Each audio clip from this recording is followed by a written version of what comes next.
station.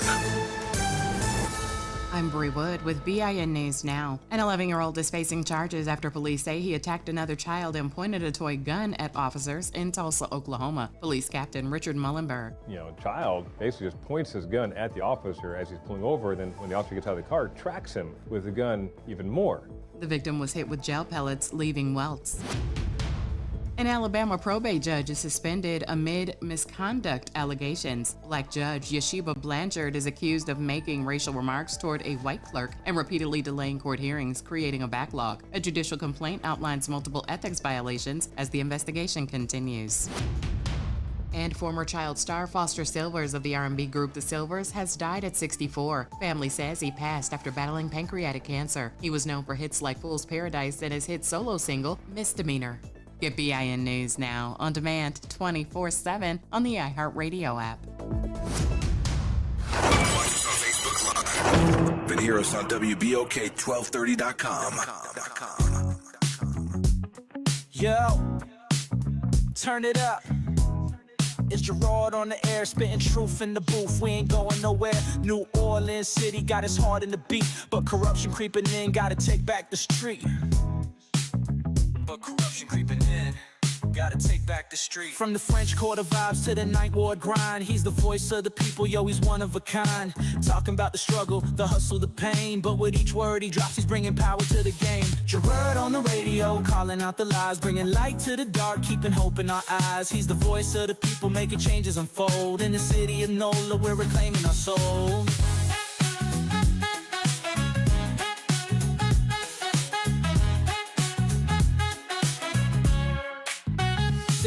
Try to silence the truth, but he's loud and clear. From the bayou to the block, everyone can hear. Got the people united, it's a movement, no doubt. With his mic in hand, he's breaking all the clout. City eat the official scheming, yeah, they playing it slick. But Gerod's on the line and he's ready to kick. For the schools and the streets, he's fighting the fight. With a heart full of passion, he's igniting the night.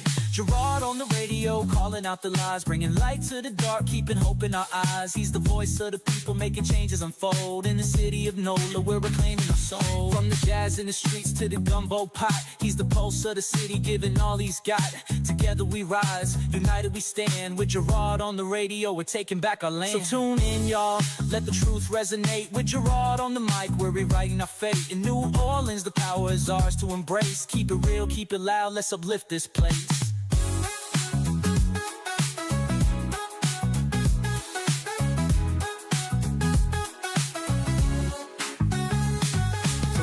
In the streets to the gumbo pot, he's the pulse of the city, giving all he's got.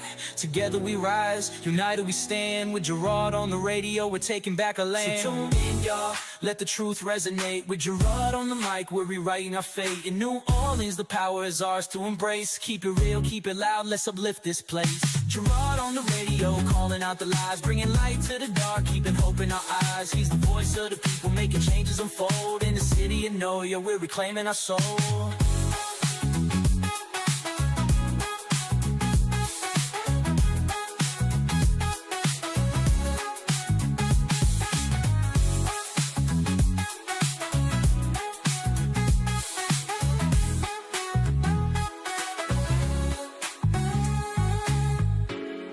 Yeah, tuning out, let the truth resonate. With Gerod on the mic, we're rewriting our fate. In New Orleans, the power is ours to embrace. Keep it real, keep it loud, let's uplift this place.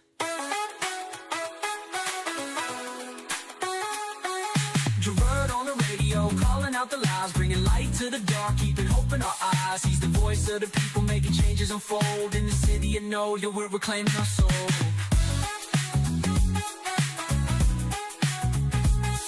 Yeah,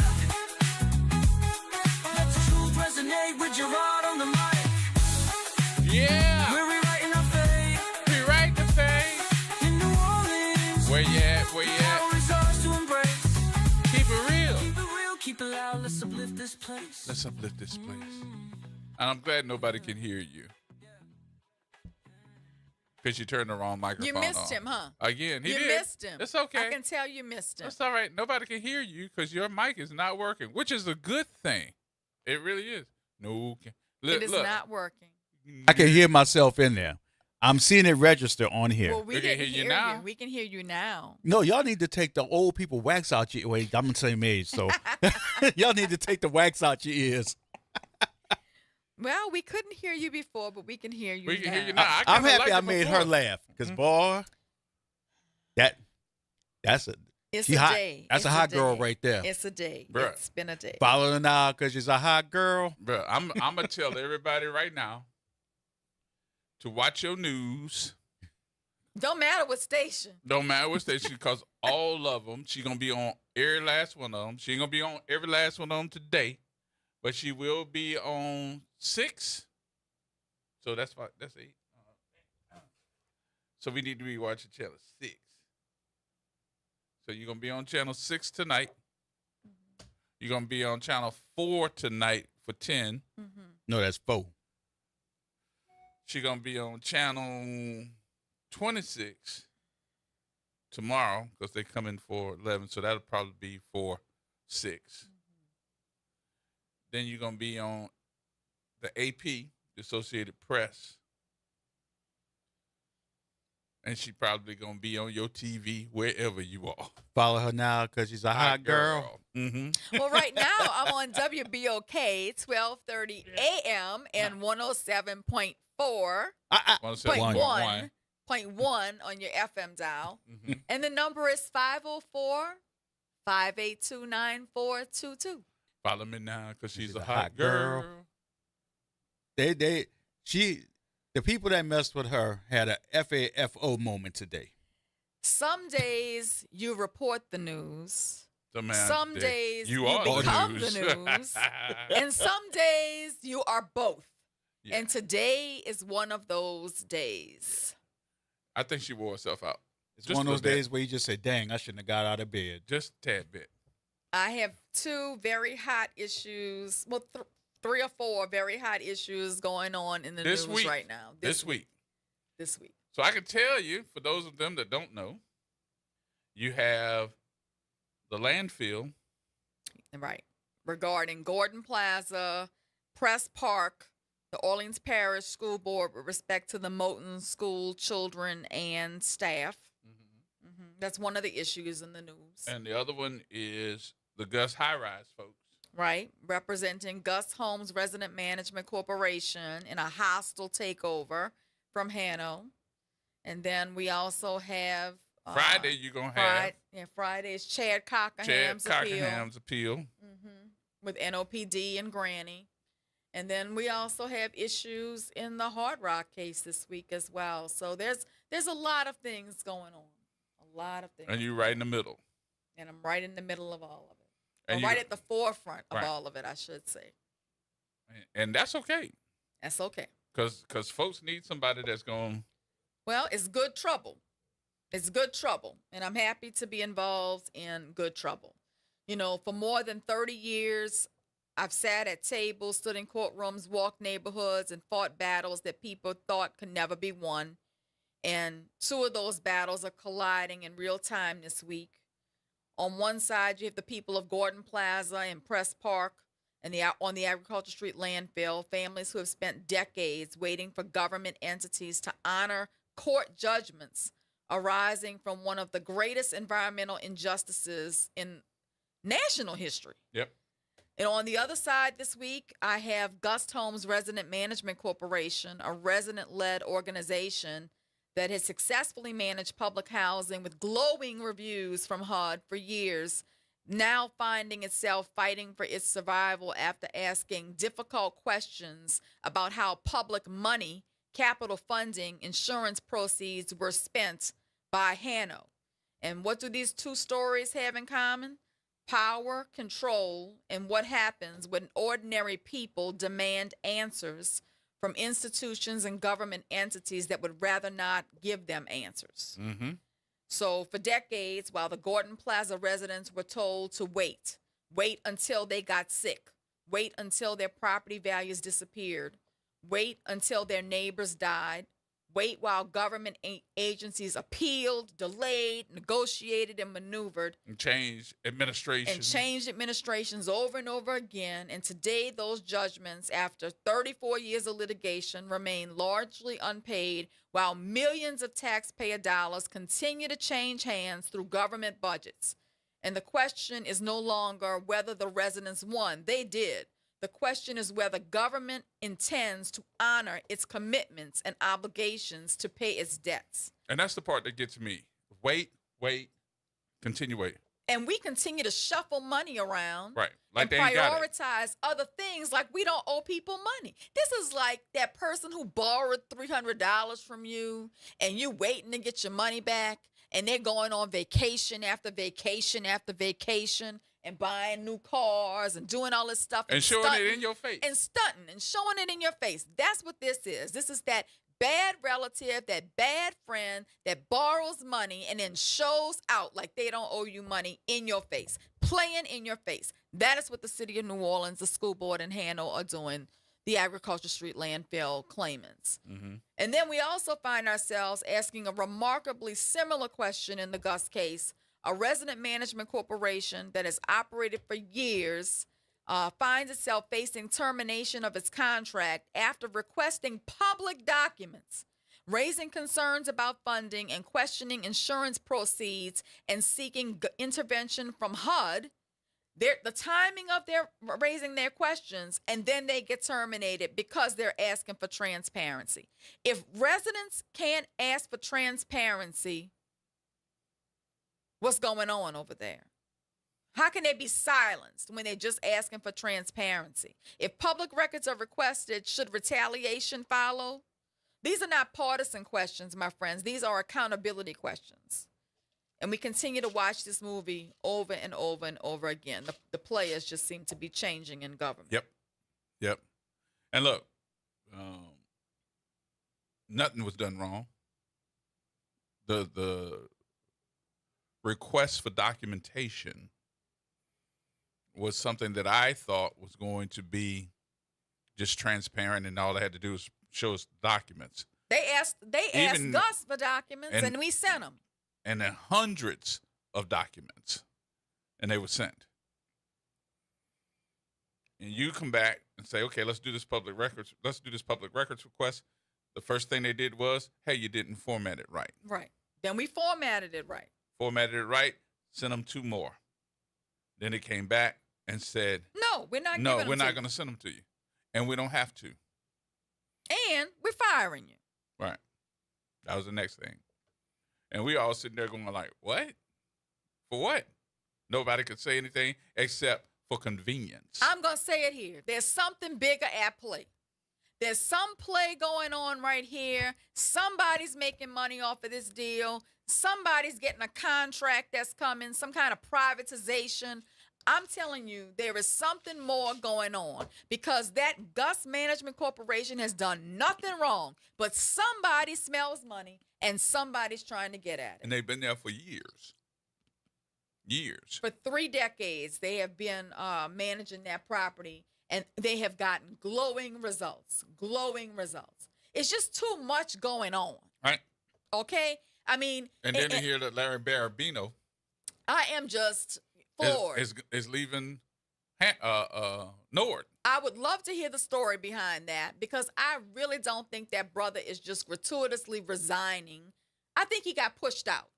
And I think we're going to also find that our mayor has somebody else waiting in the wings, who I wouldn't be surprised is not a white company, okay, to take over leading the charge for Nord. Mm-hmm. This is what y'all voted for, New Orleans, to be whitewashed, to have all our black political leaders removed. And then I have questions about how many of them supported it. It had to be a lot, or she wouldn't have won. So here we go. And where are those people now? The people who put her into office. What happened to you? And also having the head of RTA to step down. Are these people really stepping down? No. Or are they being pushed out? No, that's a good way of being. You're going to get yourself a good severance, and we thank you for your service. See you later. Don't tell nobody we fired you. And what are the backdoor deals that are being cut to get these people to write these letters? I want to know. Because I don't think these people are just giving up these jobs that they have enjoyed and they have worked so hard on. I don't think they're just giving them up and walking away from them. Mm-mm. I think they're being pushed out by the new mayoral administration. Well, I who know has Larry. other plans. I know Larry not. You're not. Because Larry been there since the Nagin administration. I can remember after Katrina, Larry Barabino was having conversations with different companies, asking them to come in and help put together or put back together gymnasiums, the floors in the gymnasiums. I can remember him talking to corporations about these are the things we need at our playgrounds. Can you please? Larry Barabino might as well have been sleeping inside of a gym trying to get everything together. I can remember when he was getting the pools back together, getting the pools done by corporations, Pepsi, Nike, and all these different corporations to help New Orleans get back on its feet. And it was, it was heartbreaking for somebody that cared so much on how much he wanted to get done, but just didn't have the resources. And when he did get those resources, I thought it was, number one, disrespectful to Nagin that he got this done under the Nagin administration, and those companies came in and said, congratulations to this field or pool under the Nagin administration and da-da-da-da-da, and Larry Barabino. And then when Mitch Landrieu got in office, had his administration come in and paint over that logo on those fields, those logos on those pools, and take down those plaques that were implanted in those new police station buildings that Nagin had gotten done. I thought that was disrespectful. And nobody said anything. I have known Larry Barabino personally for a long time. He is a great man. He is a good guy. He does the right thing for the children of this community that need public recreation. Mm-hmm. You can't find a better person who leads that position with compassion for others. He makes sure that youth sports, parks programming, and community recreational services flow smoothly in the city of New Orleans. Yep. And it's just a shame to see these people being pushed out from these positions. Yep. It's shameful. Now, does that mean that's the way that it is? Are we sounding like we are bitter? It's just how it seems. We have not heard from Larry Barabino. No. We have not spoken to him. No. But it appears that We probably won't speak to him because he's still in the administration until it seems like the 12th of June. That's what his resignation that was published said. well, I'm just gonna say I think that we're about to see the 18th ward take over Norwood.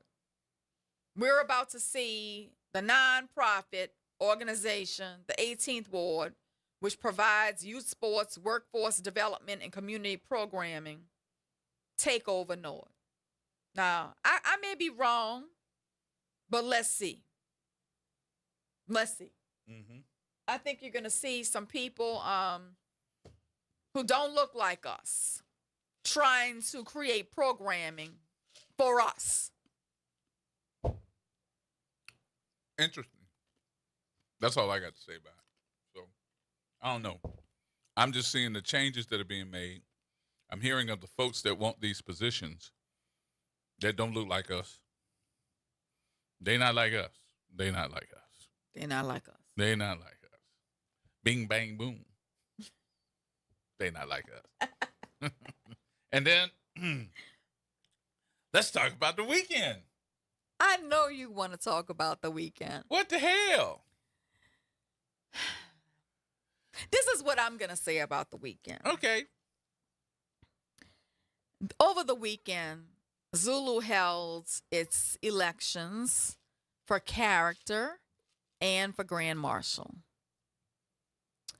The excitement that surrounds the elections at Zulu is something that is almost indescribable. You have thousands of people who come out, rain, sleet, sun, to celebrate their candidates on the neutral ground and zealously advocate for them while the 800 members of Zulu go in to cast their votes. You have people who are members of Zulu who live away from here who cast absentee ballots that are opened around 3 p.m. With tellers like an official election, in a serious process to unwrap those votes. Why can we get so many people interested in the election for Character. a Mardi Gras character, but we can't get the same type of excitement around positions that really affect our lives in terms of judgeships, state representatives, city council members, mayor, issues on the ballot that affect your pocketbook, that affect your civil rights? Do we have to have a DJ on the sidewalk, a DJ on the neutral ground, food and drink for you to get excited to come out and vote for issues that really do impact your life? Does Zulu have the right model when it comes to elections to get you to come out and vote for issues that impact the Black community? Do we need to set up a mini Zulu election outside and across the street from every polling place where the Black community goes to vote to get you just as excited to vote on issues that impact your quality of life? That's one of my observations from the weekend, because I was one of those people standing under a tent in torrential rain, yelling my number of my favorite candidate for Zulu Big Shot of Africa. It's amazing to me that we can get that much excitement around Zulu elections, but can't get excitement around city and state issues. Now, what Gerod wants to talk about is what many are considering the upset on Broad Street. Congressman Richmond ran for king, and he ran for king against a long-time Zulu member, Keith Thomas, who is a band director at Kennedy, a Southern University graduate, a Kennedy graduate, who now is the Kennedy band director. I gotta say, the first time my husband served as a Big Shot lieutenant was when Keith Thomas was Big Shot. Yep. I've known them for a very long time. I also know Cedric and his beautiful wife Raquel very well. I think everyone thought that, or a lot of people thought, that Cedric was a shoe-in for the position, given his notoriety and given the war chest he had to invest in the election season. There were a lot of people wearing his shirts who were members of Zulu, elected officials. The who's who of the city was out there wearing his shirts. And Keith had a small but mighty campaign committee that ran a strategic campaign where they focused on the absentee ballots and a ground game. Mm-hmm. And the two camps had two different messaging. Keith's messaging was, I have been serving you here at Zulu. I've been in the trenches. I've been working. And Cedric's messaging was, I have been serving you in Congress, representing you and your needs. Two completely different messages. Keith Thomas won. And I think some people saw it as a shocker. And NOLA.com was on the balcony at Zulu shooting photos and video of Cedric and his family because I think they thought that he was about to win. And what the caption ended up being was basically that a band director beat a U.S. congressman for King Zulu. Social media is Something else. After the election, I mean, you just saw the hate. you just saw the hate. There was a lot of banter saying you can't buy a Zulu election. Not that that's what Cedric was trying to do, but that is what Was people were Right. saying on social media. The thing about Zulu elections is most of these guys are great guys and great people. And I get to know them personally, on a personal level, most of them. And most of them would be great in the position, but there can only be one winner. So congratulations to those who won. And, I know how hard it is to put your name on the line to run for a character as Zulu because my husband has done it. I know the amount of money, the amount of time, the amount of effort, the amount of heart that goes into these campaigns. And it's unfortunate that there can only be one winner each year for each character position. But that's the way it is. And I've also lost in a judicial election, and I know what that's like too. So it takes a lot of courage to put your name on the ballot to run. And congratulations to those who won. And, for those who fell short, consider giving it another try. Now you're laughing. Go ahead and do your petty routine. No, I ain't doing the petty routine. I'm just laughing. I'm laughing. Well said. That's all. I know you got more to say. Nope, I don't. Go ahead and say what you want to say. It's said. You said it I well. saw the petty bus parked in front of the studio. I drove know it you on got off of it. I drove it on the grass. I know you drove the petty bus on the grass, and I know you got plenty to say. Nope. I drove it on the grass, had the music playing. It was almost a party bus. But that's all.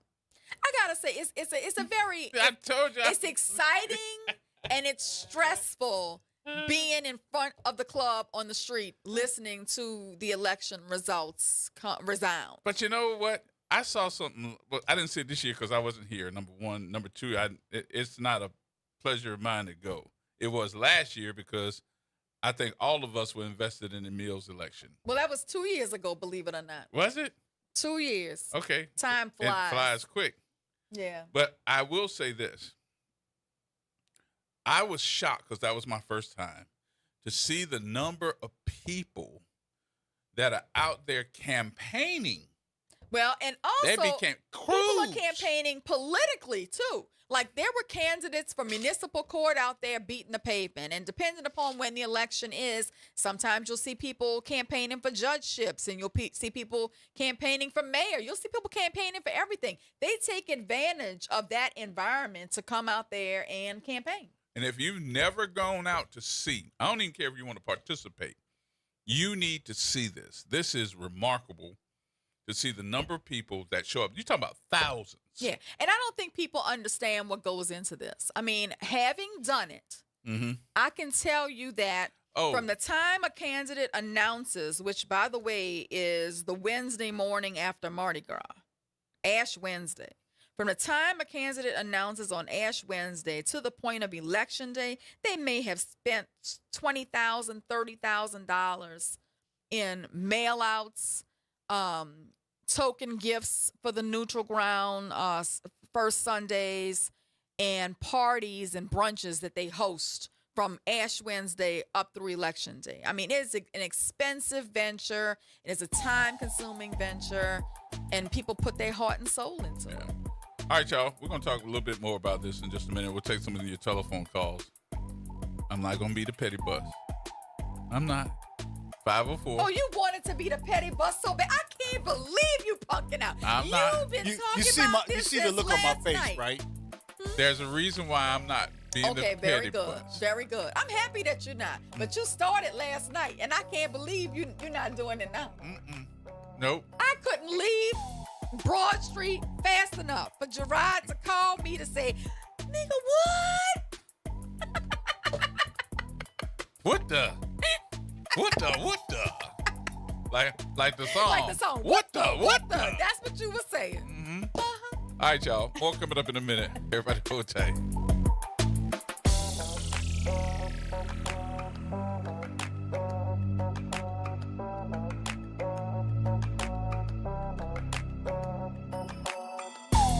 Missed a show? Want to hear that guest everyone's talking about? WBOK is now streaming on all your favorite podcast apps. Just search WBOK Media, hit download, share with a friend, and don't forget to rate your favorite shows 5 stars. Because when our voices are heard, our impact grows.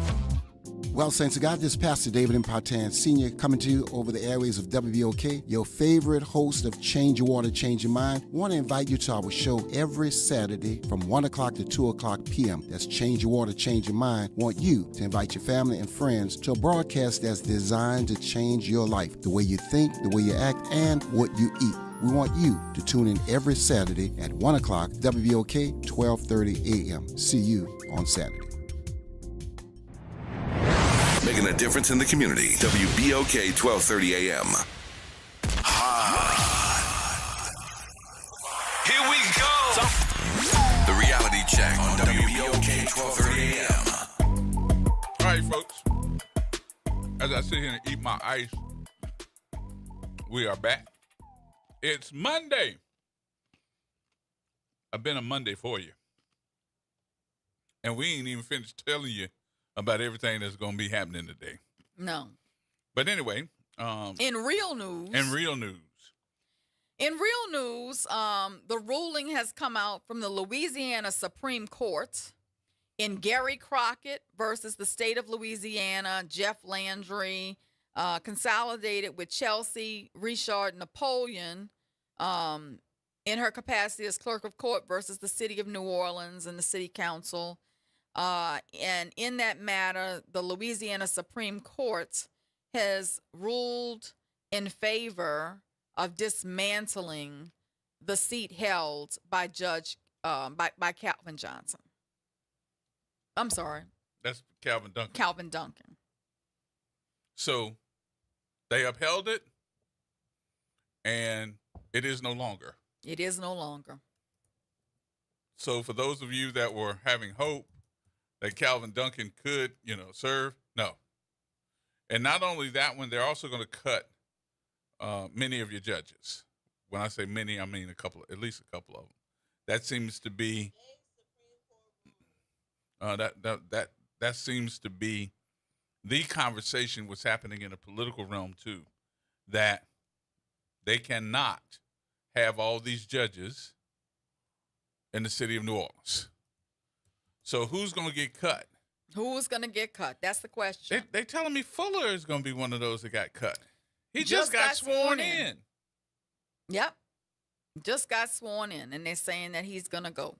Also, looks like the legislature passed a bill to take money from the Orleans District Attorney's Office and give it to other districts. So they're just taking, everything New Orleans has. Yep. And sending it to other parts of this state. And look, some of those folks are telling me that district attorney issue is a whole lot more than what's being said.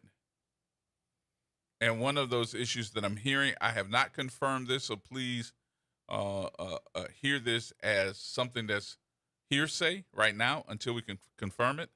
And that is they want to take away money from the district attorney's office to make it a little bit less suitable in the ratings or the statistics, so that somebody can run against Jason and probably win, because they're going to end up saying they're doing a terrible job. And that person that I'm hearing that they want to get in the position to run against him is Canazero's daughter. Yep. Laura. We saw this coming. Canizero. We said this too on this radio show months ago. Mm-hmm. That they were coming for Jason's seat. And we said this before he backed Helena. And I don't see her protecting his seat. She protected him. He protected her to get elected, but I don't see her protecting him. Nope. Now,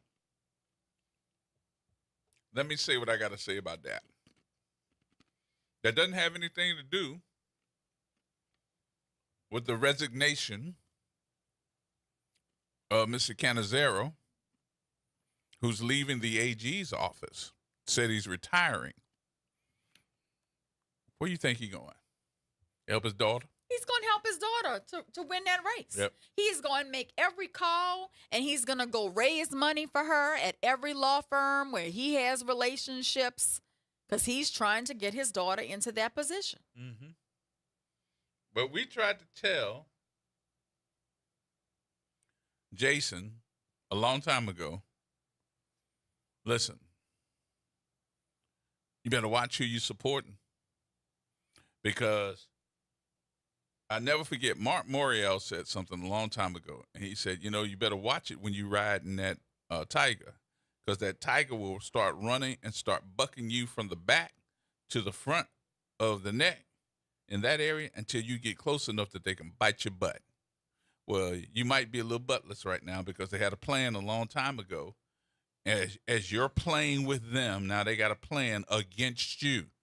And those folks that you turned against, because you turned against some folks, mostly African Americans, now it's getting ready to bite you in the butt. Yeah. And then caught in the crosshairs of all of this, Judge Rhonda Good Douglas has been listed as one of the Orleans Parish Criminal District Court judges to be taken off the bench in the judicial cuts in this city. Mm-hmm. And Jeff Landry is now quoted in the paper as saying that he was not a part of the decision to remove her. Nobody called him. Nobody asked him. He would not have suggested her. He thinks that's ridiculous. And he says, Landry says, they're taking the best judge off the bench. Now, I heard there was a lot of wrangling going on who that was. I've heard Judge Levine. Right. I've heard, Leon Roche. And Leon Roche. So the three judges that they're saying need to be removed from the bench, the people who are the authors of this bill to remove judges from Orleans Parish, have put Judge Leon Roche on the chopping block, Judge Simone Levine on the chopping block, Simone Levine on the chopping block, and also John Fuller, right, and Rhonda Good Douglas. Right. And so now, everybody's scrambling to get support to stay. But from my understanding, it's supposed to be the last elected are the ones that were supposed to be removed. And now I'm hearing that they moving them around or politicking with their politics with their leadership or their supporters to see who they're going to remove. I'm keep hearing senators involved from our delegation. And who's judging? What are they looking at? Are they looking at their stats on convictions? Mm-mm. Are they looking at how many people they have plead? Like, what are they looking at? What stats are you looking at to evaluate who is the best qualified judge to remain on the bench? Or is it political? They're saying the same people that removed Calvin Duncan. But that was one man. Even Calvin Duncan said, how can one man who was Senator Jay Morris make a decision on who stays and who goes, and he's not even from Orleans Parish? So one of those issues that I have now is, by what category are you saying that these judges should be let go? Is it last hired, first fired? Or is that a politicking move that I'm going to lobby against you removing me and move to somebody else? Because how long has Rhonda Good been there? I have no idea. She won office in 2020. So why is she being removed? I don't know, because Leon Roche was elected in 2023. And John Fuller just got elected 10 minutes ago. And who else? Simone Levine been a judge for at least 2 or 3 years. Right. So I'm asking, what's the category, or how is this business being handled? Is this politicking? Is this our network of senators and representatives that have to make the decision on who gets let go and who stays? And what's the criteria? I think those are some good I blame the questions. state for putting us in this position Hmm. because none of these judges, truth be told, should go. They have been duly elected by the citizens of New Orleans, and none of them should have to go. Well, to me, this is all politics, It's politics, and we have no say. and we have no say. We're feeling helpless. I wonder how do people feel? Because not just saying that it's wrong, but let me ask folks, 504-582-9422, do you even care? Especially if you got to go to court for something. Because if you got to go to court for something, you can expect it to slow down tremendously. And especially if you're in a criminal courtroom. Yeah. So 504-582. They've got to shift those dockets around. 9422. I wonder how do folks really feel, and what effect is this going to have on families? What effect is this going to have on law firms? What effect is this going to have on just the average man or woman? Access to justice. Right. That needs some type of access. 504-582-9422. We opening up daggone telephone lines so you can answer that. And don't sit back and say nothing later on when it starts happening, because you're going to start off bitching.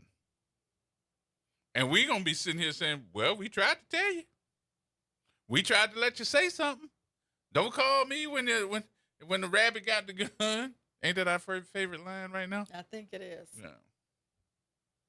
I'm telling you, it is getting ready to get stupid, and I hope you're paying attention. All right, we got to take a break. We'll take a break here. We'll come back.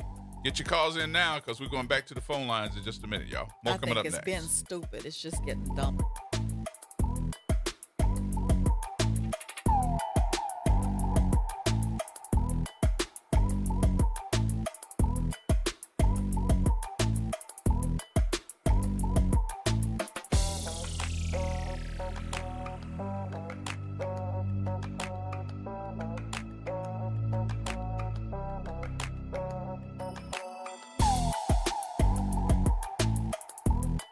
New Orleans, are you ready for a voice that says what you're thinking?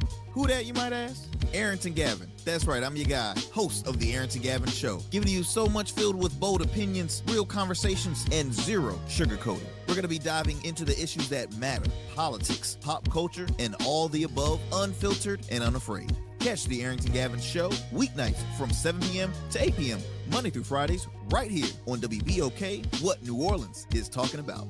This week on The Way Forward, the 504 Influencers series continues with one of the city's most colorful sports personalities. Jono Barnes will join me to talk about why this stuff is more than a game. Plus, good news, info you can use in my Go Forward message. Join yours truly, Eddie Francis, Saturday at 3 p.m. on The Way Forward here on 12:30 a.m. or streaming live at WBOK1230.com and the Play Ode app. On WBOK, what New Orleans is talking about. Psst, come close. No, closer. Have you heard about the new blues show? It's the Blues Buffet with Jay Boogie, serving up all the blues you love to listen to. Hey, New Orleans, it's Jay Boogie inviting you to join me for the Blues Buffet, the best soul blues mix on the planet. Happening Saturday night at 9 o'clock, right here at 12:30 a.m. WBOK, what New Orleans is talking about. WBOK, online at WBOK1230.com. Here we go. The reality check on WBOK 1230 AM. All right, folks, welcome back. The attorney extraordinaire is in the building, Suzette Bagnaris, and yours truly, Gerard Stevens. And Ryan, you're on. What's going on? You can hang up if you want to. Ryan? What do you? Yes, sir. Go ahead. Hey, yes, sir. How are you? Ryan? Yeah, Matt, just hang up the phone. I made a mistake. All right, Mr. Elmore. Mr. Elmore? Where Mr. Elmore went? Let me throw this story out here too, to just add to the mix. Okay. So we've been seeing these reports all over the news saying New Orleans is going to be under sea level and New Orleans is about to be coastally eroded. Why is our mayor in bed with Elon Musk to put an underground tunnel in New Orleans if the city is already in jeopardy of floating away? Why? Why are we doing this? Documents look like she's trying to get some kind of project from Elon Musk's company called the Boring Company. So they can bore into what? So that they can dig a hole under the city to make a tunnel that's going to go from the convention center to the Hyatt Regency near the Caesars Superdome. I'm trying not to laugh at you. I really am. We got enough daggone sinking areas of the city. Like, have you seen the streets? They're going to punch a hole in this stuff, and it's going to cave in like a butt cake. Okay? I'm telling you. They're about to punch a hole to dig a tunnel in a city that is below sea level, and the whole thing is going to just collapse like a cake. You took out the oven too soon. Not the bundt cake. The bundt cake. You know, I thought you said the butt cake. I'm getting ready to say, yeah, that too. Mm-hmm. So the butt cake is the bundt cake. And why do we want this white supremacist and his company doing business in the city of New Orleans? Helena, why are you going to get him to come here, of all places? Somebody who led Doge and ended up getting rid of hundreds of thousands of African Americans from government jobs. You're going to bring him to an African American majority city to dig a hole? Girl, is you nuts? I mean, I just need to take your pulse. I need you to read the room. Why are you bringing a white supremacist South African to dig a hole in a city that is below sea level? I just got to ask, like the kids said, is you stupid? Tanisha, help me, please. Try my best. Oh, Lord. Well, it's one or the other. Either we about to float away and we all need a floaty, or we good and we can build a tunnel. It's one or the other. It can't be both. We're gonna be on the ship out of here. Dad done put us on a boat one time. You know what happened then. Don't put us on the boat again. But make it make sense, Jesus. I mean, either we all need to invest in a life raft and swim lessons, or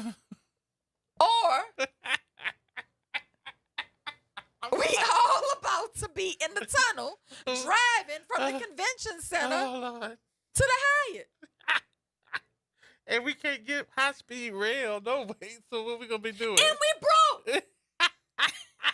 You see we broke. And look, you see the streets? You need to go by, you know what? I'm going to take you over there. Just go by the street where Franklin Avenue at Carrollton. All the potholes. No, it's a sinkhole. Has Elon Musk traveled here? Has he noticed we have a little infrastructure problem where you could literally drive into a hole and be stuck there for months? Has he been here? I mean, what are these people thinking? What are they smoking? I just need to know. I mean, I opened NOLA.com in the morning. What is the Boring Company for? We're gonna do a hole in the ground. So what are we gonna do with it? Is this gonna be a subway? We're gonna drive from the convention center to the Hyatt. And what we gonna do this for the Zulu Ball? Is that what we trying to do? Are we trying to avoid the traffic going to the Zulu Ball? Now we're gonna all be in the tunnel instead of being on the interstate backed up for 2 hours to get to the Zulu Ball. Now you're gonna be in the tunnel. And we're gonna be sitting there going, is this water? Is this water coming in? Is that a leak? Is that a leak? Because you know they got that going on in New York right now. So in the subway. We can't fix the streets from flooding. But now we want to bore a hole and y'all gonna get in it Be like to drive to the Zulu Ball. Talk to your car. You in your car? Bloop, bloop, bloop, bloop. You are putting a tunnel in a flood-prone city. Does that make sense? Is this what y'all doing when y'all meet? In that underground? Yeah, that's underground, but in that below sea level? Yes, Yeah. Gerard, a tunnel. Mm-hmm. Bloop, bloop, bloop. I'm happy you find it funny because I just don't understand it. I don't understand two things about it. Why we're trying to do business with a white supremacist in a majority black city. All together and now. why we're going to put a tunnel in a city below sea level. Oh, look, did you call the man a white supremacist? I did call Elon Musk a white supremacist. I don't think that's debatable. Oh, Lord. I need y'all to know that both him and Wick are sending invisible darts my way while I'm on the radio. It's all right. We're going to get you. He going to jump in front of the dart. No problem. Well, maybe it's my fault because I did encourage Helena to think out the box and be creative. Oh, is she out the box? This is way out the box. Yeah, the tunnel. This is way out the box. So I guess it's my fault. But again. you would think that a boring company would be somewhere where they got mountains. Because that's what they do. They bore through that rock to make those tunnels. What rock are they boring into here? I don't know. If you go 2 inches into the soil here, water is bubbling up. Let it rain hard, and you slipping and sliding. Oh, boy. That made my day today. I'm just sorry. I just don't understand as what's crazy so funny as about it is, this. as crazy as it sounds. I'm sorry. That's why. I don't understand. You can't have high-speed rail, so why would I want to drive my car? The rail makes sense to me. It does to me, Put too. a rail. That's above the ground. But now you want a tunnel? How long have you been living here, Helena? Are you new? Are you new too? Do we need to take you on a tour of the city of New Orleans so that you can realize that putting things under the ground here where we're below sea level may not be the best idea? Hold on. We going to put a tunnel underground, but we can't even put our power lines underground. Right, we can't put our power lines under the ground, but we going to put a tunnel. We lose power when the wind blows because our power lines are on these poles. Why? Because we can't put them underground. But no, we're going to build a tunnel. Why? To get to the convention center. Not as a hurricane evacuation route out of the city. No, so we can get to the convention center. So we can get to the Zulu Ball on time. Shannon said it must be something in the water. We can ready to get a little bit more water than what we want. But imagine, you're in the tunnel, in your car, and all of a sudden, you start seeing leaks. Is that water? Mm-hmm. And you can't go nowhere. Oh, Lord, let me just say it. Say it. Yeah, I you know what? I want to know, is that going to be a ride at Bayou Phoenix Water Park? I mean, that doesn't make sense. You know, you can do that in Nevada. You can't do that here unless it's going to be a submarine. Didn't them people pay $250,000 and died trying to go visit the Titanic? Yes, indeed. That doesn't make sense, but it makes me, you know what, Counselor, I'm going to get them darts off of you because I want them on me and not from the WBOK family. Yep. These black Negroes, this is what you supported? To you black bishops, you black preachers, you black politicians, you black gatekeepers. This is what you supported? This is who you supported over qualified black people. Yep. While we fight to try to keep congressional districts, and we lost one. Yep. All right, y'all have a good one. That's all I had to say. All right. It's very funny, but it ain't when you think about it. Oh, And it y'all ain't said that. gonna And be y'all too said funny that. when they start digging the hole and nobody can drive from the convention center to the city hall because there's a big hole in the middle of the street. Mm-hmm. Well, how about this? How about her and her Negroes take the test run? Y'all have a good one. All right. Yes, indeed. Ah, boy, thank you for making my day. We haven't had a laugh like that all day today. It's been such a serious day. We all live in the yellow submarine. We all living in the yellow submarine. Yellow submarine. Sing along. Yellow submarine. That's all I know. That's gonna be my next call. Say, bro, find that on the I'm gonna buy a submarine. which we call it. Come back with Yellow Submarine. We're gonna come back with that one after the news. The Yellow Submarine. But in all seriousness, my landfill expert, the toxicologist, said that EPA's remedy didn't work because it's like putting a fence in the lake. The contaminants are going to continue to migrate because New Orleans is under sea level. He said remedies that work other places in the country will not work here in New Orleans because we're under sea level. But we're comparing ourselves to Las Vegas and wanting to put an underground tunnel like Las Vegas. Have these people ever seen New Orleans' floods during a summer thunderstorm? No, they have not. They have. I'm talking about probably Elon Musk and that. Look, London has tunnels. Amsterdam has tunnels. Tokyo has tunnels. Hell, even Mobile has a tunnel, and that one's springing leaks. But they got one down at in Bell Chase, right there at the Bell and Chase. Concerns that it has leaks. That's why they closed it. Built that bridge. They built the bridge because that tunnel was leaking, and they were concerned. Sinking. Right, and it was sinking. Yep. But now we want to put one in New Orleans and bore a hole. It's gonna bore a hole. Girl, bye. All right, y'all. News is next. We'll be back. Have some more conversation about this and many other things. Get your calls in. 504-582-9422. We all living in the yellow submarine. Yellow submarine. The yellow submarine. The yellow submarine. On the Pinta. What's the name of the Mayflower ships? The Pinta. The Nina. The Pinta. And the Santa Marina. And the Santa Marina. Oh, we all gonna be living in the Titanic. The Titanic. All right, y'all. More coming up.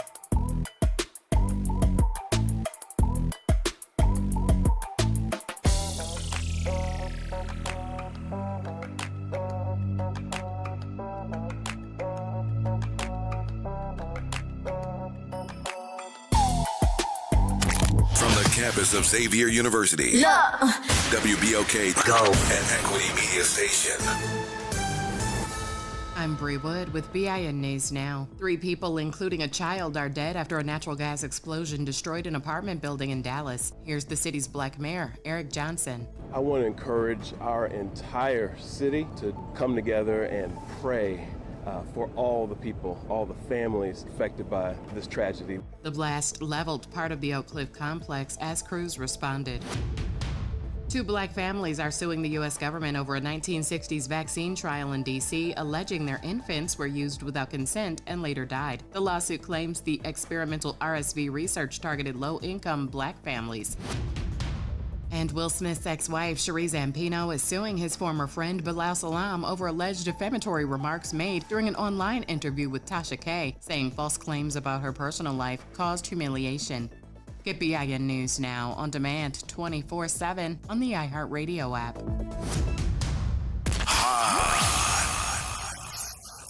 Here we go. The reality check on WBOK 1230 AM. All right, folks, welcome back. It's after 5 o'clock. Good Lord, just that quick. This went by fast. The whole day has gone by fast. Our number 504-582-9422. The attorney extraordinaire is in the building, Suzette Bagnaris. And Galloway, you on one, baby. What's happening with you? Oh, man, say something, man. Let me hold a dime, brother. Hey, I ain't got bro, nothing to say. If I let you hold a dime, I need 15 cents. Mm-hmm. Nah, man, you got some crazy interest rates, man. How you doing, counselor? I am surviving. I am surviving in a MAGA world. And a MAGA I went to Tulsa this weekend for the 105th anniversary of the Tulsa race massacre. And while I was up there, it was some people that was from Louisiana, and they was talking about how New Orleans had similarities to Tulsa in the 40s and 50s, in the Treme area and all this stuff before they did urban renewal. Mm-hmm. But Tulsa, they just burnt all this stuff down, and you go from city to city to city wherever there's been a black majority that was. I was getting ready to ask you, was the Tulsa incident urban renewal? Because they burnt down everybody's business. No, that was a massacre. They dropped a bomb on them folks, man. And if you ever been there, you will see these plaques on the ground every so many feet. Mm-hmm. It's where a black business stood. I stopped counting after 50. I said, my goodness. And then where the baseball field is, that all used to be just black neighborhoods and black businesses and all this crazy stuff. And it brings to me to thinking what y'all talking about. Elon Musk, from 2015 to 2023, Tulsa, his company, it was so much racism there. They had to pay almost $100 million. I know they went back to litigation, so I don't know the actual cost, but it was a $100 million lawsuit where his company was sued for racial discrimination in the company that he owns. And when he took over Doge, he fired 75% of the black federal workforce. Now, New Orleans has a Dixiecrat mayor by the name of Helena Moreno. And Mayor Helena Moreno, this message to you. You have the audacity to write a 4-page letter to somebody whose folks praise Hitler and is a white supremacist with his own right that does not like black people, fought tooth and nail over getting sued for racial discrimination, and you want him to come build a tunnel in a city that's 5 to 8 feet below sea level, which the foundation is very much eroding away. This man cannot even fly a rocket. How many rockets have Elon Musk have blown up? And you want to make him build a tunnel? What are we doing, New Orleans? This woman hadn't said anything about redistricting, about the clerks, none of this stuff she wanted to, to say anything about. Once the decision is made, she'll leave a statement. But the statements are nothing. This woman is here to do one thing only, and I told y'all before, run you black people out of New Orleans. And y'all think it's a joke? Just watch if Elon comes there. They will get, this man is almost a trillionaire. This ain't just going to be a hole that he's going to build. It's going to be some other stuff that he's going to want to build. They're trying to run him out of Texas right now. But he can't go because they just signed all these leases with him. This man, the rockets that he's testing in Texas, he's been sued countless times because every time a rocket goes off, the house is shake, the foundation shake, windows break, all this stuff. So my question is to the city council, are y'all going to stand by and let this nonsense come down through there? I'm going to hang up and let y'all talk, brother. Thanks for taking my phone call. All right, Galloway. It's tone deaf is what it is. Yeah. You're in a majority black city and you want to do business with a self-proclaimed white supremacist. And look, all money is not good money. Right. I don't care what the city is being promised. All money is not good money. And it's going to hurt your re-election campaign. It will. I need some of these good Negroes that supported her to give her a call. And have some conversations. And have some conversations with her about how we feel as a majority black city with her trying to seek funding, support, and do business with the white supremacists. All money is not good money. And if you don't see it, run again and keep your position with him and his companies. You'll see quick, fast, and in a hurry. Black people all around the country are suffering as a result of what Elon Musk did when he was leading Doge. Yep. Over 350,000 women, mostly. Yes. Out of work. Out of work because they eliminated government jobs. And most of them were African-American women under the, I guess, the auspices of Doge and letting them go. And nobody changed that. As a matter of fact, there was a headline yesterday. I forgot exactly what it is. I'm going to try to find it, what paper it was, that said the number one hater of black people who has turned the Republican Party against black people was Donald Trump. And Elon and Doge specifically stated that they purposefully denied all grants from black people when they were in charge of the government agencies. And this is the person we're seeking out to do business with in the city of New Orleans. I think it's very tone deaf. I think it's very disrespectful. It is very disrespectful. Yeah. All right, let's go to the phones. Don. Hey, Gerard. What's going on, back. Big Money? Everything is good. How you doing, counselor? I'm doing well. How are you? Well, the more I hear about things, the more this old guy looks as things turning topsy-turvy from when I was a young man. And, you have to deal with, I guess, the age and now that we live in. Y'all were talking about the black people that supported our mayor. And, Cedric Richmond got his comeuppance over the weekend, with him being not voted, as president of Zulu, or king of the Zulu. And, it seems as though our friend Troy Carter is fortunate, that he's keeping his seat after what happened, in the legislature. And it looks as though our DA is going to find himself, trying to recuperate after, what's going on in the legislature and them talking about, his office being in jeopardy. So it seems as though these people that decided they didn't want a black mayor or anyone that was running against a mayor, to win in the race. It seems as though, it didn't take long for all of a sudden look like the barrel had turned on them. And, I'm just looking at what's going on in our city now with Musk trying to align himself with our mayor and talking about the tunnel and all of that.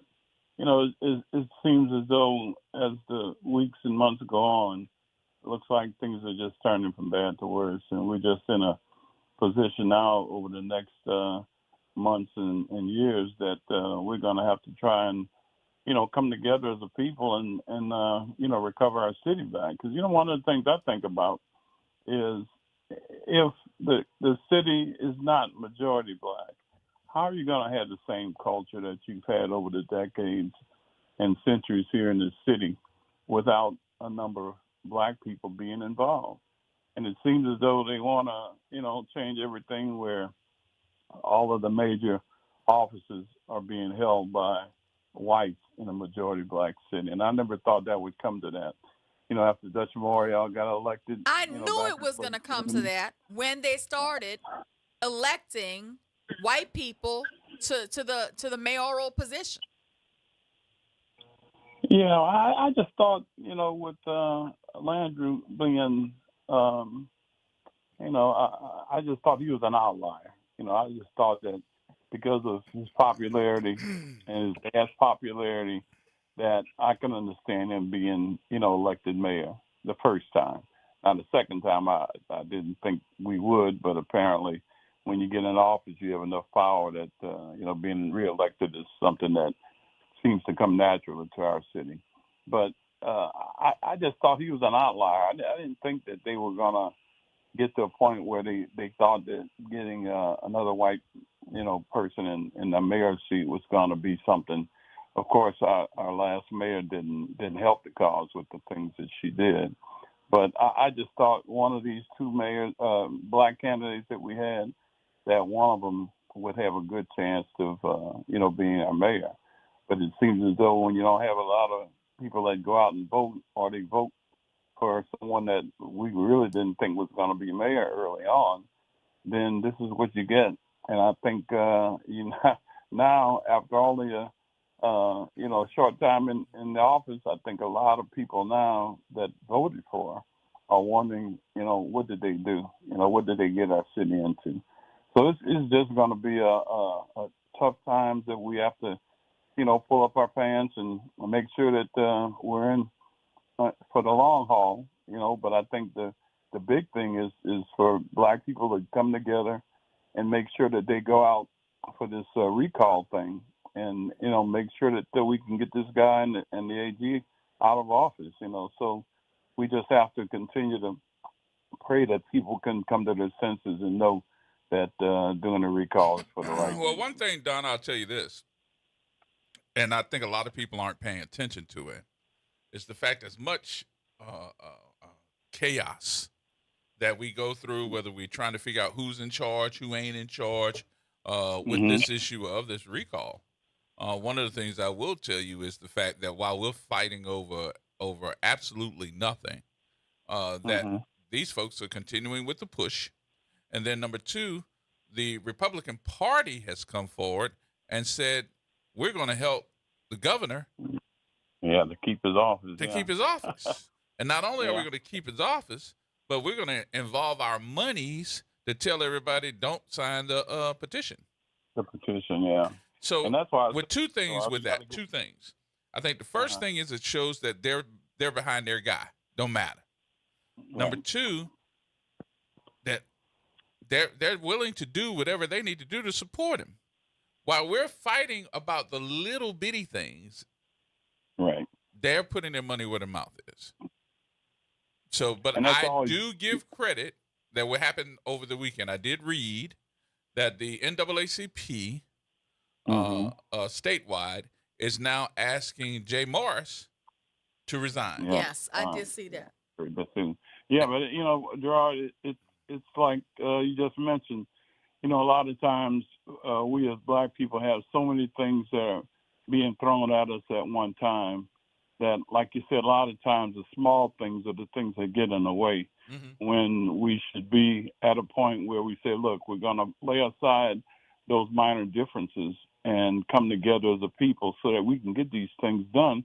Because, we have to realize there's strength in numbers, and we need to make sure that all the people that we know, people that we see are all on our side so that we can go ahead and try to get this done. I need them to realize, though, that small things that you give away become big things. Right. Large. And it really bothers me when I post things on my social media saying, we're giving away all these black political seats and we're losing ground. And then people come behind me, black people, and say, I don't look at color when I vote. Well, let me tell you something. They're looking at color when they're removing us from office now. Exactly. That's something that, now when you talk to a lot of people, especially people that, are lower middle class, maybe we'll say, and you talk to them about politics and things like that, and they tell you when you ask them about voting that they're not necessarily going to vote for the black man because he hasn't done anything for them. And, I just shake my head because I said, boy, do you think that these other people that are getting in office are going to do anything for you? And what happens a lot of times is that most of the time the black person that's in office, his hands are tied, where he tried to do things, but these other folks are, make sure that he doesn't get it done. So we have to realize that it's been like that for a long time, where a lot of people have been in office that may have tried to want to help us. In a lot of cases, they try and they get voted down, or something happens where they make it unconstitutional or illegal. And, there's a lot of things that we look at over the years and we say, man, if we could have only had this done. But we have a tendency to think that the black people that are in office are not helping us. And that may be a handful that may not be. But I think the majority of people that got in office were trying to do what they could for the constituents as well as for the black people. So we just have to pray that people come to an understanding that we still need to stay together and feel that, our vote is necessary, and it's important for us to go out and make sure that we get those things done we need to. But thank you so much for y'all time. Y'all continue to do a great job. Okay? All right, Don. Thank you, my brother. You know, one of the things Helena's people said in this interview on the tunnel issue was that the city was approached on a number of fronts and by local stakeholders regarding this project and encouraged to engage. Helena, I'd like to know, could you please identify the local stakeholders that Who are they? encouraged you to contact the white supremacists and go into business with him? Could you give us the names, please, and the businesses of the local stakeholders? Let's bore a hole. Would you like a hole in your backyard? Try not to laugh. Broken water mains, sewer collapses, subsidence, drainage failures, pumping failures, streets caving in, aging pipes, utility conflicts, soft soil. But now we want to drill A hole. a hole. If you want to ride,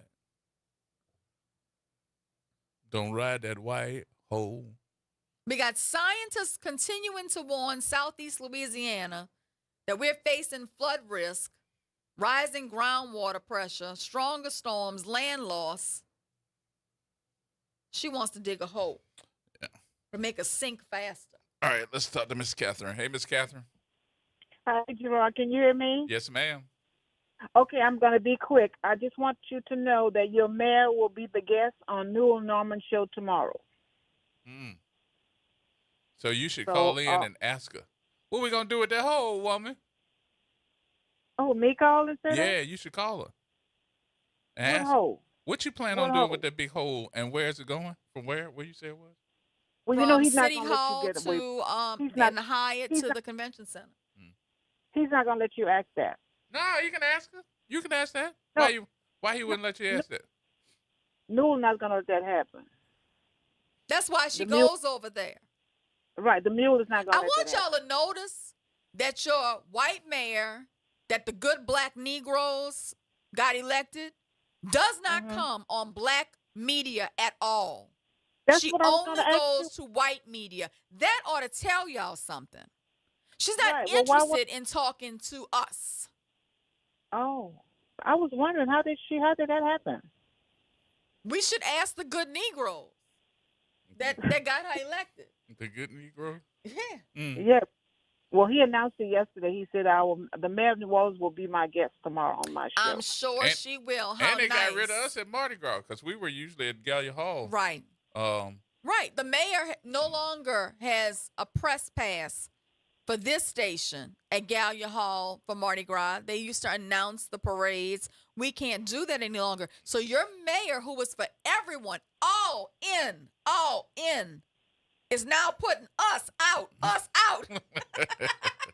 Wow. Wow.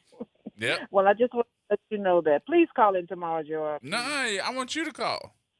No, because if I call, they're going to cut me off.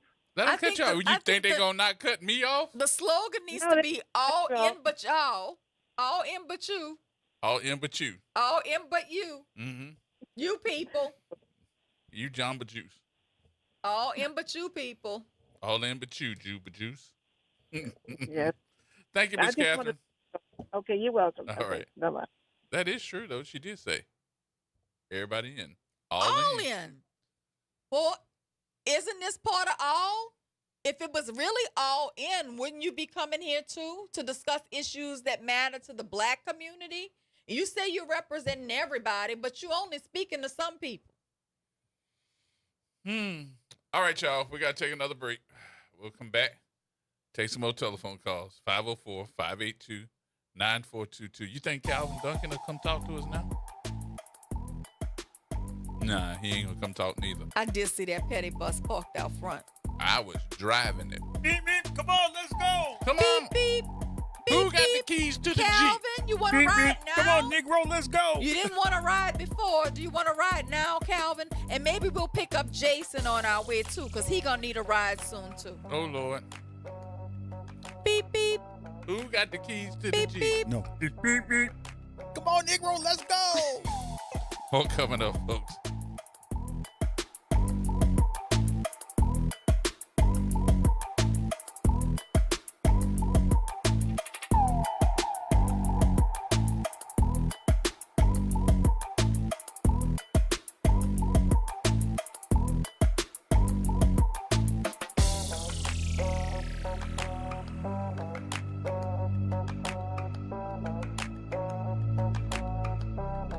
This is the Bloomberg Black Business Beat.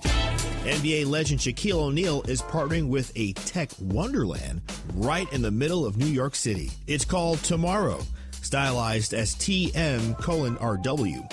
And it's designed to showcase the tech and innovation of the future. Robots, dog robots, holograms, headphones, glasses, meta glasses, just, it's a beautiful place to be. And I think if you're ever in Times Square, you should definitely check it out. In this conversation on Bloomberg, Shaq explained why he decided to throw his money behind the Times Square-based store. Well, I always invest in things that I first believe in and, things that are going to change people's lives. This is something that, there's not really a lot of competition out there. And I know once people come inside the store, they will love what they see and they will fall in love with what they see. Stop by and you might even see Shaq himself, or maybe even a hologram of him. A beautiful, sexy hologram. It's a hologram, a beautiful, sexy hologram. I'm Bloomberg's Justin Milliner on the Black Business Beat. It's deck days at Lowe's, and the savings are stacked. Right now, pros get 15% off all in-stock composite decking from top brands like Trex, TimberTech, and Decorators. Plus, get a free DeWalt 20-volt max 5-amp-hour battery when you buy a select DeWalt tool. The deck's stacked in your favor with brands pros trust. Our best lineup is here at Lowe's. Valid through 4/22 while supplies last. Selection varies by location. And Doug. There's nowhere I wouldn't go to help someone customize and save on car insurance with Liberty Mutual, even if it means sitting front row at a comedy show. Hey everyone, check out this guy and his bird. What is this, your first date? Oh, no. We help people customize and save on car insurance with Liberty Mutual together. We're married. Me to a human, him to a bird. Yeah, the bird looks out of your league anyways. Only pay for what you need at libertymutual.com. Liberty, liberty, liberty, liberty. It's off the top with Norman Robinson on WBOK 1230 AM. Louisiana has one of the highest incarceration rates in the world when adjusted per capita, not to mention its dubious distinction of locking up a higher percentage of its residents than any other state in the entire country. As if not satisfied with that sorry record of infamy, here comes Governor Jeff Landry, our lord of lock 'em up and throw away the key, with a $798 million corrections budget proposal to add even more beds at the state penitentiaries to imprison even more residents. Now that's an $82 million increase for the correction budget, while at the same time slicing the education budget by $165 million. This makes as much sense as tits on a chicken. Critics opine that it would make far more sense to use that revenue on education and mental health programs. Moreover, it would be less expensive. Here's the breakdown on that. It's costing about $23,000 to $30,000 a year in Louisiana to incarcerate someone, compared to roughly $15,000 a year to educate a student K through 12. Sadly, state taxpayers are spending around $10,000 to $15,000 more a year to keep someone locked up than they spend on a child's public education. And ironically, it's the governor who's adding to prison overcrowding via his harsh so-called prison reform policies. The number of prisoners paroled during Landry's tenure has declined to its lowest in 20 years. Critics say it's because parole decisions are not made by the parole board anymore, but are being made according to computerized algorithms. You know, there's an old saying about programming computers: garbage in, garbage out. My message to the governor and his supermajority conservative GOP allies in the legislature is stop treating people like garbage, damn it. This is Norman Robinson off the top. That's right. It's party time each and every Sunday night at 7 p.m. on WBOK. It's the Throwback Throwdown with DJ Wick as he brings you the best in old school from the 70s, 80s, 90s, and the early 2Ks. Plus, the party goes to another level at 9 p.m. with the Throwback Throwdown Party Mix to round out the night. It's the Throwback Throwdown Sunday nights at 7 p.m. on WBOK and on the World Wide Web at WBOK1230.com. Greetings and salutations. I am Elwood B. Coulon Smith, chairman of the board of the New Orleans Regional Black Chamber of Commerce. We'd like to invite you to tune in every Wednesday at 12 noon on WBOK to listen in on Black to Business and be a part of the movement that's going on. Thank you. making a difference in the community. WBOK 1230 AM.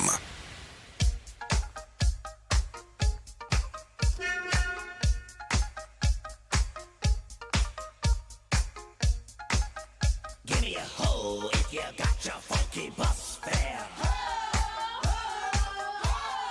Double Dutch bus coming down the street. Yes, indeed. I don't even know. I was about to say, y'all start talking before Facebook And they cuts gonna us cut us off. off. They're going to cut us right on off. All right, folks, we are back. Since we're already on the petty bus, We're on the petty bus. and we're about to stop at the Toot, next toot. corner. Let me pull the cord. Hold on. It's not Back corner. door. It's not corner. Back door. It's not corner. Corner. Conda. Okay, we're about to stop at the next corner. Back door. See, It you don't know nothing about that. No. You used to pull the cord and you used to yell from the back of the bus to the front of the bus. Back door. Yep. And that would let the driver know that She you're ain't trying lying. to get off. Yeah, they still do that. Except I don't think it had the cord. It got a little button now. It was They a got a cord. cord. Still got a cord. It still got a cord? And let me tell you, Wick, I would have to jump to get the cord because I'm a little bit on the short side. Vertically challenged? Yes, I'd have to jump up. I mean, horizontally. reach the no, vertically, cord yeah. and yell back door. But It's, anyway, it's back door. amazing how we use verbiage these days when we say, I used to, because I was short.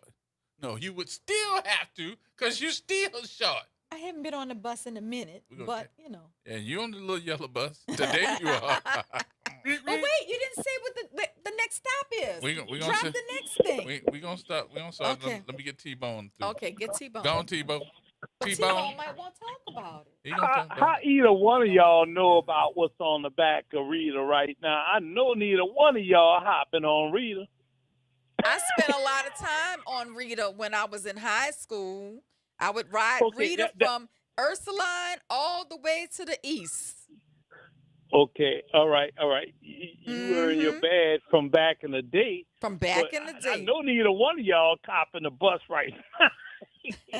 I may have Y'all to. even though they got a button We or may cord on have the to back. soon. back The of the, way- the I way can't this even tell you the economy's last going. time I've been on that bus, man. Look. The way this economy is going, man, I might have to get that bus pass back. Oh no, counselor, you work too hard and make too much money for that to even happen to you. Now, Yes, me on the indeed. other hand, I'm IT. I'm more expendable down here than you. Trust me, I already know. Yeah, but I can't believe y'all roll with the double Dutch bus. I had to pause for a minute. I'm like, oh Lord. Well, we on the petty bus today. The next stop of the petty bus is really going to be a good one, so stay tuned. Oh man. Oh yeah. Stay Yeah. tuned. You see, and I've been wondering about that for a minute. How much legal recourse that brother's got after winning that election, y'all. And think about this a second, y'all. Oh, who you talking about? Even if you're not involved with politics, You said that brother. Who you talking about? He's talking about Cedric. Calvin. Oh, Calvin. I thought he was talking about Yeah. Cedric. Yeah, his Okay, they're talking about recourse has Calvin. just been stripped away from him. Yeah, he has no recourse. Yeah. And, you and know, this is it. There is no more But let me recourse. tell you something. He's not the first and he's not the last. They're taking down the clerk. They're going to take down the judges. They're going to go after the DA. They've removed already Larry said from they're Nord. going after the mayor and the city council as well. That's right. They removed Larry from Nord. And right now, Kiva thinks she's sitting pretty over there at Hano. Let's see what happens. They're going And- for all of them. And they're just not realizing that they're coming for all of them. Yep. See, here's the thing. And people didn't see this coming with the election. They didn't see this coming. They really had this on the drawing board. I keep saying it over and over again, people. Yeah, I don't know why people don't see this. They had this on the drawing board since Katrina. This was the stuff that Ray Nagin saw. Them planning green spots. Well, they Getting took rid over of the our black school system. neighborhoods.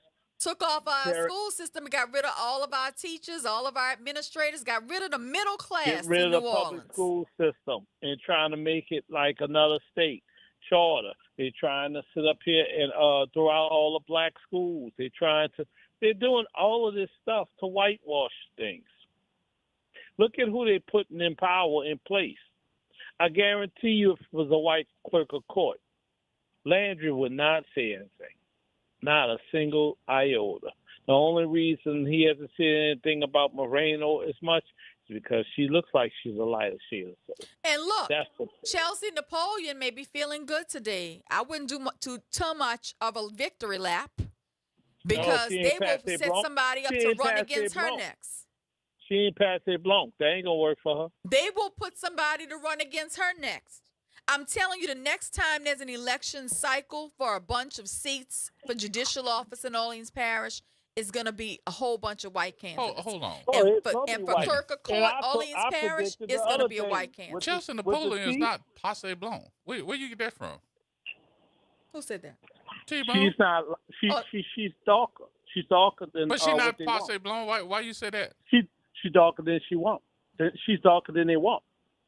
She's darker than But they you know want. what bro. passe I blanc don't is? think that matters. That's the opposite of what you're talking about. I am born and raised in New Orleans. Yes, I do know what passe blanc is, mon ami. Let me tell you, I think anybody who's black, regardless of their skin color, is under the microscope right And now that's in a target. Exactly, Counselor. I'm glad you In a got target. to catch up, G. And That's they what I better was all saying. No, I have no realize problem with That's what what I she was said. I got a saying. problem with what you They said because better you called all her realize it. you called her passe blanc, and she is not. I say she is not passe blanc enough. My point. In other words, she can't pass for I white. know what she is. I know what she then. said. But what Which you means said that was they don't absolutely care wrong. they don't care how light skinned I you don't is. care what they said. I'm talking about what you said. You called Time her out. passe blanc. Time out. I don't think ain't it no matters. time out. I'm getting him. He correct me, the but I'm point- telling him what he said was wrong. The point Counselor, help him out because you made I the don't point need for no me. help. What you say, and they even saying it online. The point that she's not. remains. The point remains that if you're black in the Yes. city of New Orleans Yes. and in some type of appointed or elected Yes. position, you ought to feel the heat under your seat right now because you That is are the point on I'm the making. hot seat That and is they the point are I'm about making, to sir. come for That's you. the point I'm making. That's not the point that you said. That's why I'm No, just that's making it a the point. point I was making. That's fine.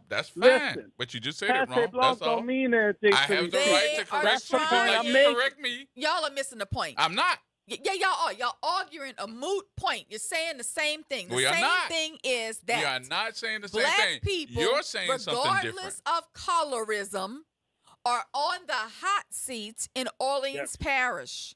Yes. And they are also coming for the black elite. They've been coming Yes. for the black elite when they got rid of Jimmy Woods' contract and they got rid of Mr. Richards' contract. They're trying to get rid of your black elite. They're trying to get rid of your black middle class because and they're trying to get rid of your black elected officials. Next, they're gonna sweep house over there. They're people who think they're comfortable in them cushy jobs at Entergy. Y'all black folk in corporate America over there at Entergy, y'all about to lose y'all job.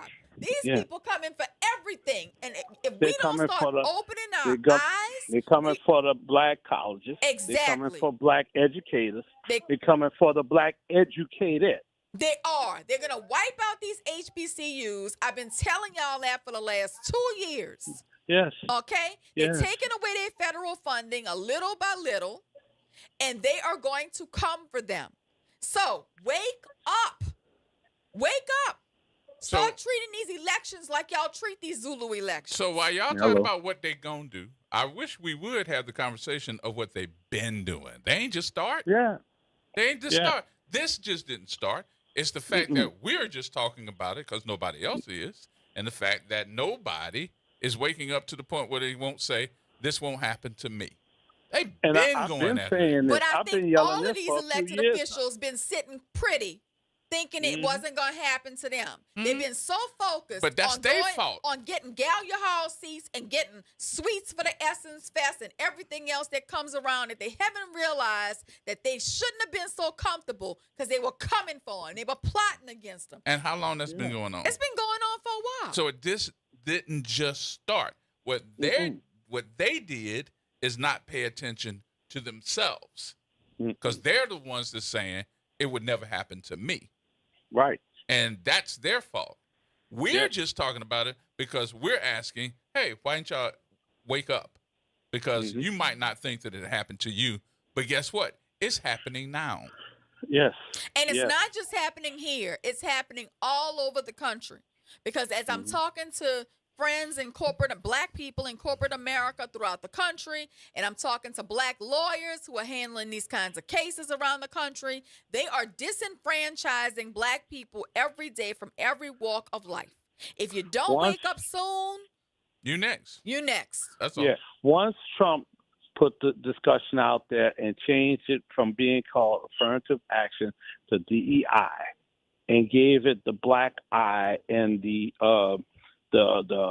criminality that he added to the word, because now everything is DEI.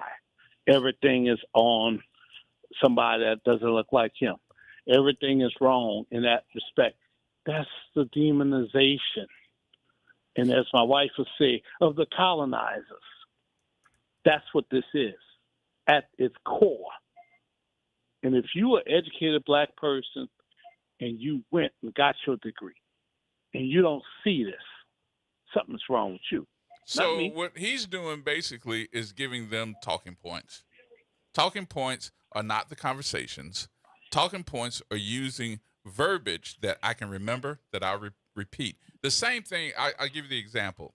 You remember everybody was like, man, I'm woke. Bro, you woke? Woke means I'm awake. I'm paying attention.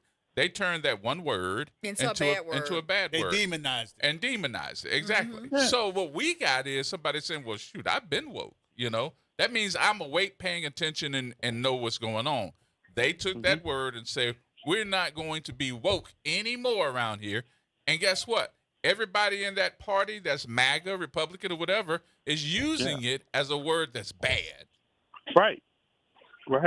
And the sad part is we as black folks started it. It goes back all the way to Muddy Waters, talking about we need to wake up and see what's going on. Muddy Waters said it back in the days. And then it took an amalgamation. It took another meeting here and there and the other. And then they want to say that LGBTQ took it over. They did to some extent because they were fighting for their rights. But we as black folks act like we forgot it. But us as black folks don't like to be compared to LGBT issues. It's the same thing of being hijacked. On it. Why did we but it's not the same thing, T-Bone, as when they hijacked civil rights to go along with Black Lives Matter and any other issue that did not involve black people itself, and saying that, well, we want to fight for civil rights too. But that was not the civil rights battle. And I don't think that everybody understands the civil rights battle, comparing it to other issues with other folks. But who is that on? Us. It's on both. Because it's on us, because we allowed it to happen. No, we did not. We didn't allow it to happen because we fought it. We had ownership, and we just left it go to the side, and they picked it up. But then tell me what we were supposed to do for somebody else that's trying to pick up on your words or your meaning or whatever you want. We should have lit the fire in the gut of the younger generation that came behind all those people that bled, sweat, and died for it. That's what we should have did. And that's exactly what happened, but they still kept on going. And guess what part of this died? But guess what part of this died? Them do it to us. Guess what? We let them do it to us as a race. Guess what part of this died, T-Bone? Not them. Not them. When the last time you heard about Black Lives Matter? The phrase that's what I'm saying. that the fire comes to died mind, in our guts. The phrase that comes to mind as you all are speaking is there's this German pastor named Martin Niemöller. After World War II, he said, first they came for the socialists, and I did not speak out because I wasn't a socialist. Then they came for trade unionists, and I didn't speak out because I wasn't a trade unionist. Then they came for the Jews, and I did not speak out because I was not a Jew. And then they came for me, and there was nobody left to speak for me. Exactly. That's the problem. People been saying for years, oh, that's not our problem. That's not a problem that impacts the black community. That's the Hispanics problem. That's the Jews problem. That's the gays problem. It's a Negro it's problem, everybody's just like problem. Chance the Rapper said. Right. Yeah. But it's your problem. They were coming for all of you. All right. And you're so busy pointing fingers and saying that's not my problem, that they were able to come for you and you not realize they were coming. I agree with you, but I do have a problem with that and us associating everybody with it. I guess my problem is more so as somebody that's saying that's not my problem. I think what that is more so that, especially with black folks, T-Bone, that we're expecting those same people that's saying that that's everybody's problem. Well, exactly. The same issues in some other way have been associated with black folks, and we were looking for those other folks that's saying that's everybody's problem to join us and help us fight with our cause. Let me tell it to you as plain as the nose on my face. Yeah. If you are not a white male, they come in for you. Yeah. So everybody who's not a white male, you need to be on the same page. Because if you are not a white male, they are coming for you. But that ain't what happened. But that needs to be what happened. It needs to be what And happened. if But that ain't what happened. everybody had If you joined come out together and that you're was a not a white white male male, and we you don't wouldn't sit be on in this this side, situation. And I always on believe YouTube. in that too, but I know that we can say one thing, and that is shoulda, coulda, woulda. I tell you one thing, white women, y'all better wake up. Because y'all want to think your white men are protecting you, your white men are coming for you. All I got to say is Kamala told y'all so. Yes, she did. Yeah. Even on the Latino side, Ann Navarro told them so. I saw that earlier today. She told them in Spanish.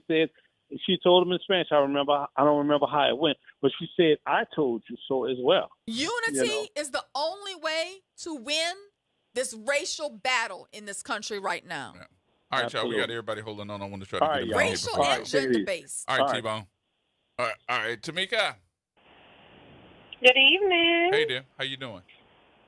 I'm doing well. How you guys doing? How you doing, Miss Suzette McNaris? Oh, I'm a black woman in Trump's America, baby, but I'm trying to hold on. Yeah, I'm a black man in Trump's America. What's up? But I'm trying to hold on. I'm gonna start. I'm gonna keep it real all the time. I love it. I stopped saying I'm good. I stopped saying I'm good.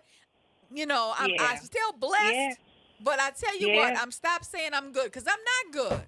I'm not good. No, you hitting it on the nail today. You hitting it on the nail, and I was kind of chuckling at T-Bone and Gerod because they're saying the same thing, but not saying the same thing at the same time. You know, right. So I'm happy I'm happy you were able to kind of intervene because I think the bottom line is Tamika, we got be quiet. Just be quiet. Tamika, we can't get be quiet. Be quiet. Look, Tamika. Don't do me that. You understand, Tamika? We cannot get caught up in a word battle and miss the concept that we're trying to set forth. Tamika, what you want? Because it's serious. Tamika, what you want? What you want, girl? What you want? Listen. And maybe that's our problem as black people. Maybe we get so caught up in the word battle. What you want? We miss the concept. What you want, girl? What you want? I'm gonna touch on this. I've been riding down St. Charles. I left work and I'm heading home in Gentilly. And, you know, I'm listening to everything. I love you guys. I listen to you every day. And I think just to kind of piggyback on what Ms. McNaris was saying, and you as well, Gerard, and T-Bone, because he had a little commentary that I agreed on. But, as far as like calling them out, and as far as us staying in unity. And like Ms. McNaris said, as far as the DA, Jason, they're coming for him. I don't care how much he holds hands, he hugs. I don't care where he think he is at a place in life. This, to me, this is my observation. I've noticed this with our people who get in power or who get voted into a seat. In the beginning, I feel as though, there's plenty of outside races that support them. And I'm not saying that it's all white people. Let me clear that air. It's not all whites. It's not all Indians. And but my perspective of, I watch how our people get into office. Just an example. Cantrell. And I'm pretty sure she had so many people backing her in the beginning. I mean, I don't know what was done behind closed doors while she was in office. But in my mind and in my heart, I still feel as though a lot of things that she started enduring in the end, I believe was a setup. I believe at some point she did get comfortable, and the people who she thought was befriending her I believe those were the people who, in turn, was shoo-shooing, had it out for her, and, was somewhat a part of her demise. Was she perfect? Absolutely not. But I will always give her credit where credit is due with how things transpired in New Orleans during COVID. Because like I was telling my mom the other day, we could have had a whole lot more deaths, more African Americans, more people in our city that could have succumbed to COVID. But she stood her ground, and I will always appreciate her for this. When it comes to Jason Williams, it's something that I see in him, and it's something about those people, whether they were light-skinned, paste blondes, we all beautiful. My whole family is a whole Crayola box. But it's something about those people that I saw standing on stage. And whether you thought she was the right person or not, just me, I feel like we do more destruction to each other, as far as instead, we quick to jump on the bandwagon.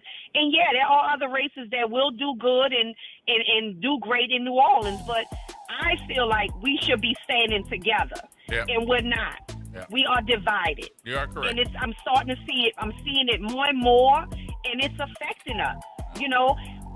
I feel like, and I'm gonna keep it short. I know I can't keep it short, but yeah, woke. It's our word. DEI. I feel like Kamala Harris should have called that out when it was brought up in the interview, because we have so much history with the civil rights movement, and it wasn't just for us. It was for a lot of these white women got fired when Trump got into office. Yep. So I feel like we need to stick together. We need to stand together, and we got to fight. This is a fight in 2025. I will continue to say Project 2025. They are implementing it slowly but surely. All right. Thank you, Tamika. We got to take a break, baby. I appreciate you, though. All right, y'all. Good night. All right. More coming up. I mean, it's just like she said. We got folks that hate us just as well. Anybody that walk up to your husband and tell you over the weekend. Are you Emil? I hate your wife. What? And she hates me. Girl, I don't even know you. Girl, bye. More coming up, y'all. Hold on. AURN News. A concert series tied to President Donald Trump's push to celebrate America's 250th birthday is losing momentum as several of its headline performers and now Trump himself is stepping into the spotlight.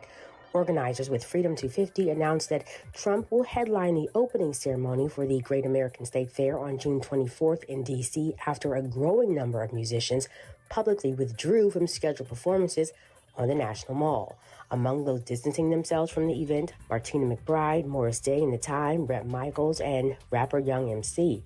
Most of the artists say they originally believed the concert was nonpartisan and later learned about the event's direct ties to the Trump administration.